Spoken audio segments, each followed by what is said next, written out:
여러분 안녕하세요. 오늘은 1990년 8월 5일부터 1995년 8월 6일까지 5년 동안 슬로바키아 북부 산악지대에 있는 작은 마을 리트마노바에서 원죄 없는 순결이라는 호칭으로 3명의 어린이들에게 발현하신 성모님에 관한 말씀입니다.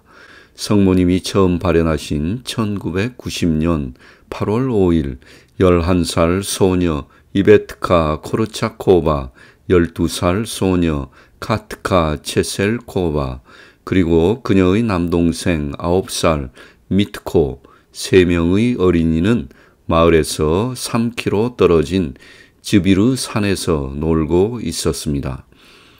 그런데 그때 마치 누군가가 산 위에서 통나무를 던지는 것과 같은 소리가 들리기 시작했습니다. 아이들은 무서워하며 이베트카의 아버지가 소유한 나무 오두막으로 피신했습니다. 하지만 그곳에서도 계속해서 점점 더 크게 소리가 들려왔습니다. 두려움에 사로잡힌 아이들은 기도하기 시작했고 바로 그 순간 신뢰가 빛으로 가득 차며 성모님께서 나타나셨다고 하는데요. 이날의 사건을 환시자 어린이 이베트카와 카티카의 증언을 통해 알아보겠습니다. 우리는 언덕으로 올라갔습니다. 아침 7시쯤이었습니다. 우리는 하루 종일 언덕에서 게임을 하며 놀았습니다. 우리는 불을 피워 삼겹살을 구워 먹고 노래를 불렀습니다. 오후 5시 마을 성당에서 미사가 있었는데 우리는 가기 싫어 조금 더 언덕에 머물렀습니다. 6시쯤 숲에서 딱딱거리는 소리가 들렸습니다. 그것은 우리가 불을 피운 곳에서 가까운 곳이었습니다. 처음에는 소리가 부드러웠지만 점점 강해졌습니다. 우리는 오두막 안으로 들어갔습니다. 우리는 피곤해서 침대에 누웠습니다. 나 카트카는 누군가 오두막 주변을 돌아다니는 듯한 소리를 들었습니다.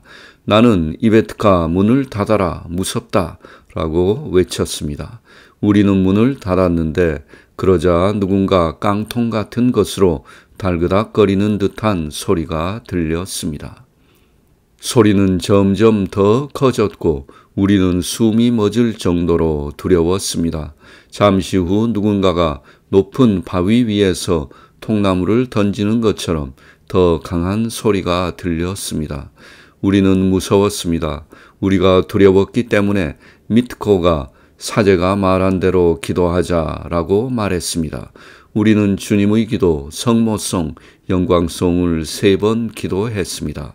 그리고 갑자기 나 이베트카는 마리아 우리 어머니 당신의 망토 아래 우리를 보호해 주세요 라고 기도하고 싶은 마음이 들었습니다. 나는 전에 한 번도 해본 적이 없는 이 기도를 3번 반복했고 또 수호천사께 기도했습니다. 우리는 카트카가 교리 학습에 갈 것이며 교회에도 가고 거룩한 고해 성사도 볼 것이라고 약속하기 시작했습니다. 우리는 우리의 죄를 뉘우쳤습니다.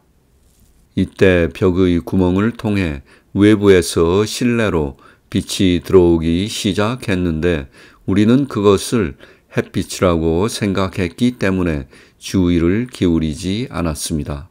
이 순간 우리의 두려움은 사라졌습니다.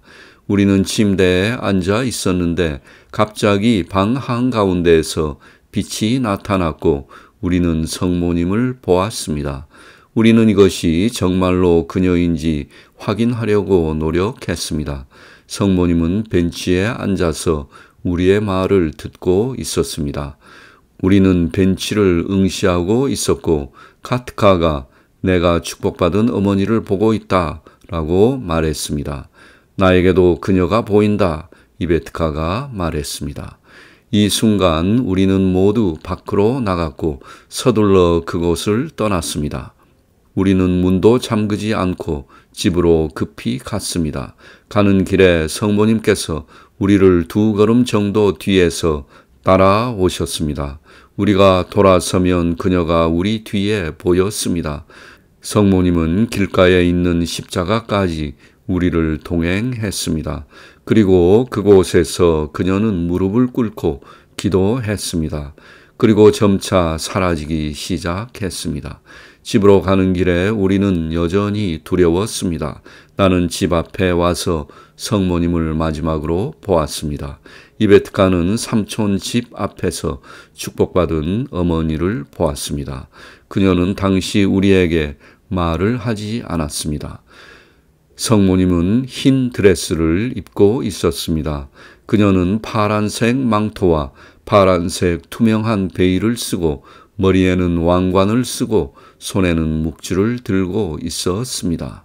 나는 내 방으로 가서 조용히 있었습니다. 이베트카는 집에 가서 어머니에게 모든 것을 말했습니다.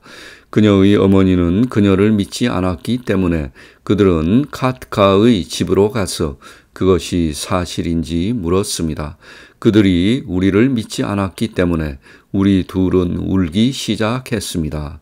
카트카의 어머니는 다음날 일하러 갔을 때 복되신 어머니, 아이들이 거짓말을 하고 있지 않다는 표시를 보여주세요 라고 기도했습니다. 그리고 바로 그날 저녁 그녀는 꿈을 꾸었습니다. 나는 녹색 화관을 두른 성모님을 보았습니다. 나는 그녀에게 왜 녹색 화관인지 물었습니다. 그녀는 나는 동정녀이고 순결한 마음을 가지고 있기 때문이다 라고 대답했습니다. 나는 그녀에게 소녀들이 말한 것이 사실인지 물었습니다. 성모님께서는 그렇다. 아무것도 의심하지 말고 다 믿어라 라고 대답하셨습니다. 뉴스는 즉시 퍼져나갔고 많은 순례자들이 모여들기 시작했습니다.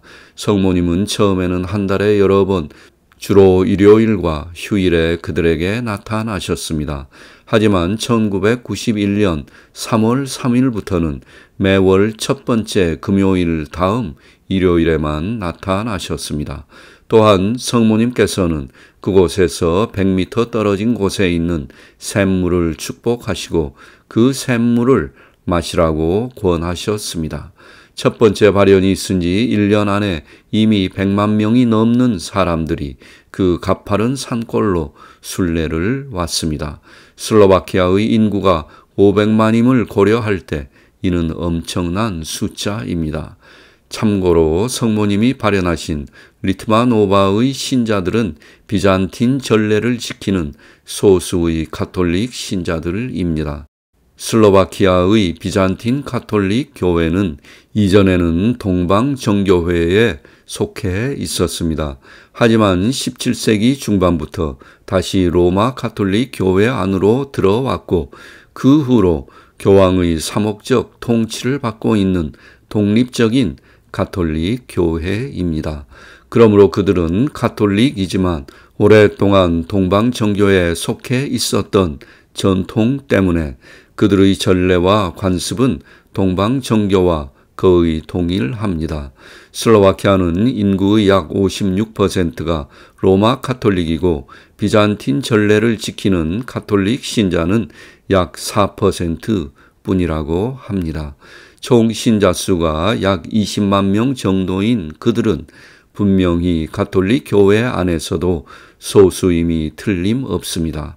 성모님께서 이와 같은 마이너리티 가톨릭 신자들에게 발현하셨다는 사실을 통해서 우리는 모든 교회를 사랑하시는 성모님의 마음을 알 수 있습니다. 2008년 9월 7일 얀 바부작 대주교는 성지순례 장소인 즈비르 산에 세워진 채플을 원죄 없는 잉태에 봉헌한다고 선언했습니다. 리트마노바 발현의 중심 메시지는 회심과 순결한 마음 그리고 묵주기도인데요. 메시지 몇 개를 살펴보면 1990년 9월 30일 이날은 이베트카와 소수의 여성들만 현장에 참석했습니다. 나는 성모님을 보고 성모님, 저의 모든 죄를 용서해 주십시오 라고 여쭈었습니다. 나는 고해 성사를 본 지 이틀밖에 안 됐지만 그렇게 요청했습니다. 성모님께서는 제가 무엇을 원하는지 물으셨습니다. 나는 그녀에게 어머니의 건강을 요청했습니다. 어머니의 팔과 등이 그녀를 아프게 합니다. 저는 다음 달이 생일이기 때문에 이것을 바랬습니다. 성모님께서는 말씀하셨습니다. 두려워하지 말라.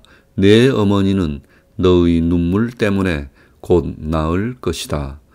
그 순간 나는 울기 시작했습니다. 나는 카트카가 오지 않았기 때문에 슬펐습니다.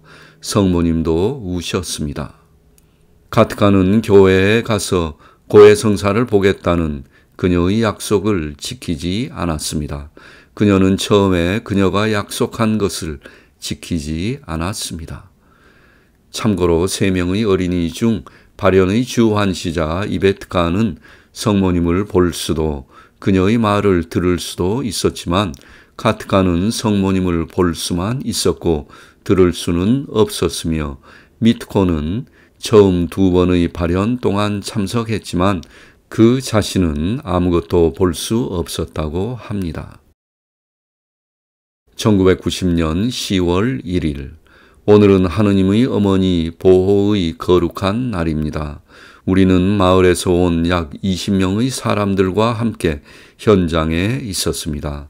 나 이베트카는 축복받은 어머니를 분명히 보았지만 카트카는 안개 속에서 그녀를 보았습니다.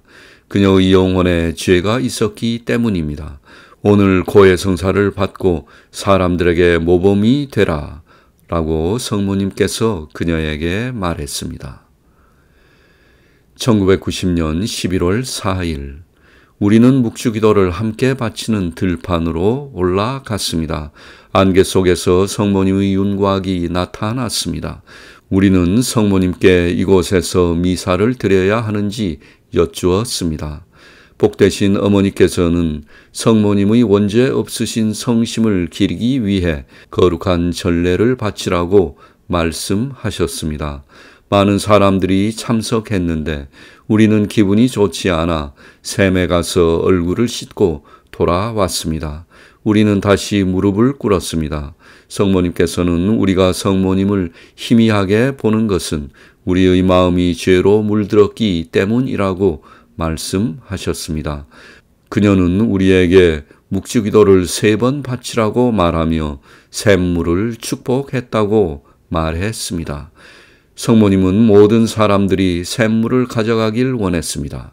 성모님은 매우 순결하십니다. 그녀는 밝게 빛나고 있었고 우리에게 사람들을 향해 얼굴을 돌리라고 말했습니다. 우리가 그렇게 했을 때 우리는 모든 사람들이 더러운 얼굴을 하고 있는 것을 보았습니다. 그런 후 성모님은 사라지셨습니다. 1990년 12월 2일 우리 어머니 마리아, 당신의 망토 아래 우리를 보호해 주세요. 이 기도가 끝난 후 우리는 성모님의 윤곽과 얼굴, 왕관, 드레스가 안개 속에서 나타나는 것을 보았습니다. 성모 마리아는 금색 테두리가 있는 흰 드레스를 입고 투명한 베일을 쓰고 계셨습니다. 우리는 그녀의 이름이 무엇인지 물었는데 아름다운 여인은 우리에게 말했습니다. 나는 원죄 없는 순결이다. 우리가 그녀가 어디에서 오는지 묻자 나는 천국에서 온다 라고 대답하시며 성모님은 이렇게 말했습니다. 이번 토요일은 나의 거룩한 날이다. 사람들이 이곳에 와서 이 순례를 내 아들에게 봉헌하면 내가 기쁘겠다. 참고로 이번 토요일 1990년 12월 8일은 원죄 없으신 잉태 축일이었습니다.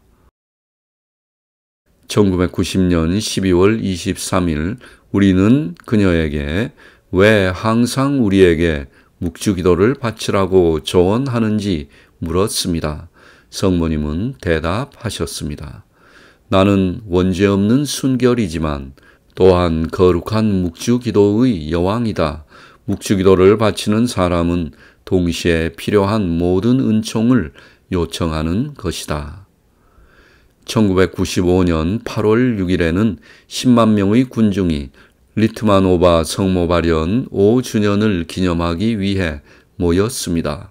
그리고 이날 성모님은 마지막 메시지를 주셨습니다. 사랑하는 자녀들아, 여기 이것이 나의 마지막 계시다. 나는 너희를 사랑한다.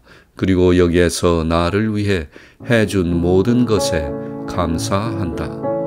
나의 사랑하는 자녀들아, 내가 이것을 원했던 것은 너희를 공허함의 꿈에서 깨우기 위해서이다. 너희가 회심해야 한다는 것을 이해시키기 위해서다. 이 시대에는 회심이 필요하다. 제발, 제발. 나는 이 산에 머물 것이다.